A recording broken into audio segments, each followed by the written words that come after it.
Yes, say we'll be here every Monday. Hello, Judges Jules, and I've got a little surprise for you. We've got Simon Holden on here, ready to give you one of his selections, maybe, or might even squeeze two out of him, which we never know. How are you? So how did Ascot treat you? Brilliant. Hey, this is good, isn't it, Judge? This is where all the cool people hang out. How great to be here on your new venture. Yeah, I've got definitely one. I think we can all. All right, mate, brilliant. Might even knit in a second. We'll see how we go. All right, mate. Obviously, with the old Woking, I've had the Jumby. That looked like it was going to win for a while. So we had third and fifth. So I've got no complaints there. I couldn't believe that.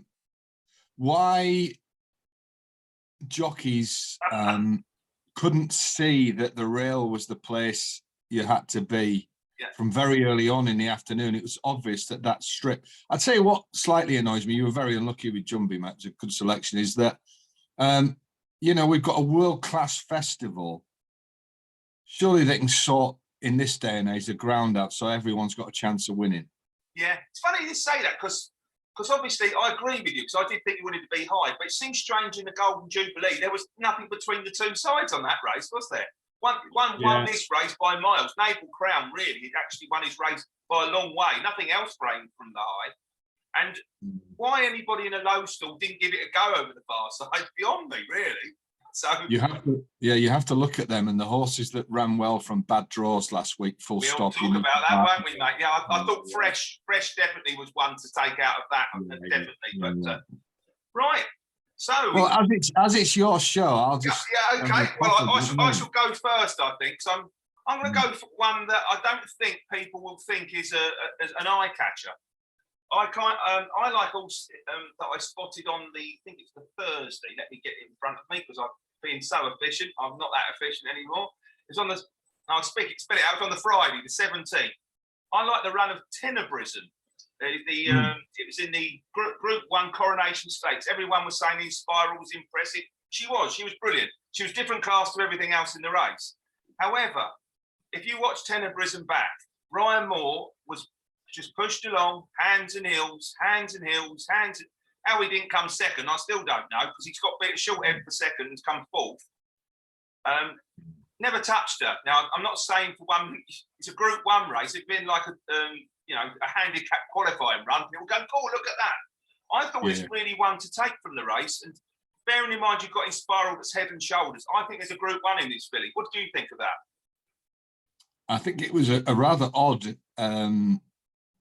ride. You can't really criticise him last week. Oh, yeah, he's brilliant, wasn't he? But, unless he was told he must not touch the horse, he must not. Yeah, might be the case. But then you have to wonder why those orders were. I'd say what I thought about the race. If you remember when the 1,000 guineas was run, I'd tipped the Beckett horse that had been second to Inspiral. Right, Prosperous Voyage. Yeah. Prosperous Voyage. And I said then, had Inspiral turned up, I think it would have been 3-1, whatever, favourite, because she was so outstanding last year. Kind of Frank that. I thought she was incredible. What interested me was that the pressure on the Tory going into that race, because he just kept loser. I mean, God knows if that. I actually saw Frankie. I hate the name droppers, Judge. You know that. I hate the name droppers. Yeah, never be a name dropper, as Mick Jagger once told me. I saw Frankie, and he looked mega annoyed. That's probably because he bumped into me, but I think he was feeling the pressure a little bit. But she came from a long way back, and I'm watching it thinking, oh my God, have you given another horse too much to do here, Lanfranco? And I didn't have a bet in the race, but it was. And then while you're thinking that, suddenly you're thinking, well, has he got enough time?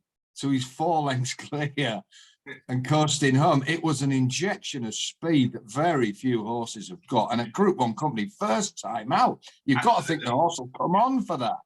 Yeah, I wouldn't want Tenebrism to take her on, but I think if the other races, she could be a freakishly good horse. So you're right.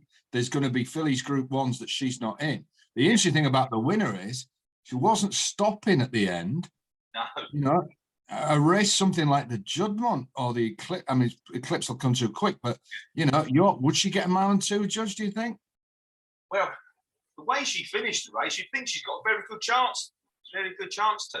I mean, look, there's plenty of races at a mile, but you know, whether they want to go down that route, I mean, end of the day, they're going to try and pick. They'll probably try and avoid homeless. I can't forget the name. It's Homeless Songs, the Irish horse, because that looks obviously pretty good too. And that form's been working out well, obviously with Tuesday and other horses behind her finishing and running well. And I thought the filly ran well in the sprint on in the Jersey Stakes on Saturday from that form line. She come fourth, the one with the funny name. So I think she's useful as well. But obviously, if she was taking that filly on, she'd be a decent prize tenner prison. It'd be a nice each way bet against that if it comes to that day. So I think I've waffled enough about that race. I think we can move on. Would you like to go for your selection next? Yeah, I tell you what, and I think it's a good point, and we're all guilty of doing this, is that when you have a decent bet, you know, one you strongly fancy, big field handicap, big festival, you know, it doesn't work out for whatever reason. You can be sometimes as punters, we can be too quick to discard horses. Yes. That's what I really wanted to mention, this particular horse, because it would be a classic example of doing that. The Sandringham on Friday, I was very, very keen on the O'Meara horse, or call him whatever you want, O'Mara or whatever. Call the whole thing off. Yeah, Love Interest. Yeah. Clipper Logistics filly. I think she's very, very good, and I think she's very well handicapped. However, as we know, the watering flipped the draw. Yes. I honestly think she had absolutely no chance from where she was drawn. Now, particularly when you've tipped, it's very easy then to go, oh, it was a bad draw, whatever. People are like, yeah, of course, you know. But the easiest thing to do would be to dismiss her now and think, well, maybe she's not as good as we thought. Maybe she isn't brilliantly handicapped. Maybe there isn't one of these big races in it. But I think there is. She just needs that bit of luck and to be drawn. I mean, I don't know what O'Meara thought, but he must have seen the way the races were panning out and thought, well, you know. Yeah, I mean, we ain't going to get nothing today. Up to that race, you wanted to be middle to low, didn't you? All up till that. Which is why I said on the morning to my guys that the great thing is we're well drawn. Well, of course we were. Had it been run 24 hours earlier, absolutely. But the watering had flipped it. So she honestly could not have won from there. I don't think a Group 1 horse could have won that race from there. In Spiral, maybe, but that's right. Because I'm a great believer of people say the draw doesn't make a lot of difference. I disagree entirely with that. I think on certain occasions it doesn't make a difference. But I think you've got to be open-minded. Certainly the good way of trying to find horses going forwards is horses that have run well. If you look at the result, like say the first 6 home, and 5 of them are either high and then 1's low. There's a few like that. And the one I did actually tip this up on my channel. I really fancy Fresh Hope for this race. Thought the big field would really suit it. And it's drawn 5, which is right next door to your horse. And she travelled there, come there, led a furlong out, thought, aye. And then all of a sudden, it's almost like they were in treacle inside the final furlong. All the ones low stopped. And if you look at the rerun of the race, which I have done about 3 times now to get a real strong handle whether they were that much better, the first 4 home, or first 5 home, were actually the widest, to the right of the TV screen, pretty much all the way. And for me, that does tell you that they can't all be the best. All 5 of them want to come first. I think the winner's very good. I will say she's actually Heredia. She is, I don't know, she's unbeaten. She's a good horse. She's very good. But I think the 2 that we got there, I mean, for example, you're going to look in the form, but mine's got 6th next to it. Yours has probably got nowhere next to it. And you're going to have a good chance of getting a decent price on it. They'd be probably running against similar company. And you get double-digit prices in these races. Whereas if they've got a first or a sexy second next to them, everyone thinks, oh, they're the ones to be on. I think the obvious thing would be for O'Meara to look at maybe Newmarket July meeting. There'll be some good big field of handicaps there, or he may go somewhere like Sandown. I don't think he'll put her in one of these small field conditions races. I think he's chasing a big pot with this one. Yes. You can see him winning a Saturday handicap or a decent Sunday. Yeah, I'd urge people to give her a second chance. I wouldn't knock her out because actually her form wasn't back. She was one of the ones that I thought had half a chance in that race. I really liked them because I clocked the Fresh Hope line with the horse that ran well and it won the Lingfield Oaks trial. But already clocked her last year. She is a bridle monster. And they are wonderful, as you know, these big field handicaps when you've got the likes of Blessing, who I think was pretty unlucky. as well. He's another horse that you could. I'm not going to put on the channel, but he's definitely in my portfolio to keep an eye on. I think these big field handicaps do suit these horses that come there, rather than you're trying to lead all the way being driven along, don't they? Mine just never came there at all. I know what you mean. Yeah. But I think your horse wasn't that. That's what its running style would be like. It's more where I could see the running style would suit my particular horse. Certain horses are different, aren't they? Some horses are grinders, some are quickeners, and some are stayers. It's the way it is. I think during I mean, the bloody thing seems to go on forever. I mean, these 5 days like Goodwood and Ascot, you are going to get your rub of the green. You're also going to get the times when you just have to accept that you've copped a bad draw. Absolutely. I mean, end of the day, I mean, you've done very well on your, as you know, obviously what we speak.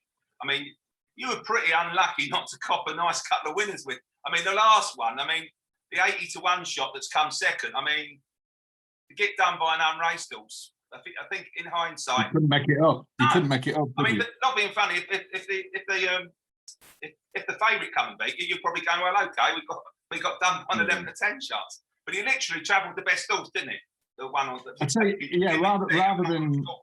rather than giving you another horse to come from Ascot, what I would just suggest to people is that, look through results. It'll happen at Goodwood as well, equally, particularly the Glorious Goodwood and Ascot. Look through the day's results, the previous day, and look at the horses that have been placed or won. We had a race won by a 40-1 shot with a 40-1 shot second and 28-1 third. Yeah. We had at my own service, we had 66-1 third and 80-1 second, 16 whatever. So look through, and you'll see these huge prices. Nigel Tinkler had was it 150-1 the Acklam Express? Yeah, it's 150s or 200s. Yeah, it's come third. 200. Yeah, I think it might have been 200. But I mean, so don't ever be put off and go like, it's got no chance. It's 50, because they do drop in these big meetings. Absolutely. I mean, the yard in question on Saturday are very, very shrewd, and there was no downside really. I mean, it won in a very, very good time at Fairy House, and just been completely missed. Yeah. Because the market was very O'Brien obsessed, which is understandable. I've no problem with bookies being short on O'Brien horses. The guy wins a lot of races, but something's got to finish second, and he can't win every time. You've got to have that in your mind. Yeah. So don't be put off. Christ, if a 200-1 shot can be placed, don't be put off anything at these big meetings. Give it a go. Yeah. So I'm just one other thing I was going to look at. I've got one other selection for you.